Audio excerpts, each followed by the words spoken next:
Fasting کا question ہے یہ کچھ تھوڑا سا انڈیویجولائزڈ بھی ہے. ان جنرل تو fasting is actually healthy for the heart and the cardio vascular system, اور ہماری ریکمنڈیشنز پیشنٹس کے لیے یہ ہوتی ہے کہ وہ اپنی دوائیاں مس نہ کریں.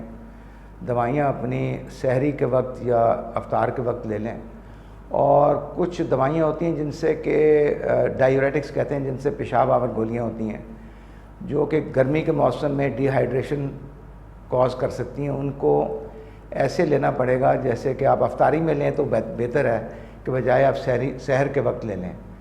اور جنرلی اسپیکنگ اب اس سارے گروپ کے اندر کچھ پیشنٹس ایسے ہوں گے جن کو دوائیوں کی ضرورت 12 گھنٹے سے زیادہ کم میں بھی پڑتی ہے, جیسے کہ انجائنا کا پیشنٹ ہے.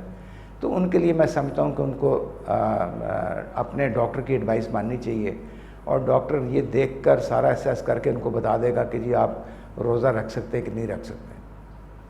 تو it is a highly individualised issue, and generalisation اس میں کرنا تھوڑا سا مشکل ہوگا. اگر وہ اسٹبن ہے اور وہ کرنا چاہتے ہیں despite the doctors advise to the contrary کہ نہ رکھیں, تو پھر ایٹ لیسٹ دوائیاں تو لے لیں اپنی, اور صبح سحر کے وقت اپنا فلوئڈ انٹیک پورا کریں, کیونکہ ہارٹ کی میڈیسنز جو ہیں وہ انسان کے بلڈ پریشر ریگولیشن کی جو قوت ہے اس کو کافی حد تک ڈی ایکٹیویٹ کر دیتی ہیں. یعنی کہ جو انسان ہارٹ کی یا بلڈ پریشر کی دل کی دوائیاں کھا رہا ہے اس کا بلڈ پریشر ریگولیشن جو ہے وہ والیوم پہ ڈیپینڈ کرتا ہے کہ جسم میں فلوئڈ یا پانی کی کمی نہیں ہونی چاہیے. تو ایسی صورت میں ان کو یہ چاہیے کہ وہ صبح اپنے سحر کے وقت فلوئڈ انٹیک اپنا پورا کر لیں.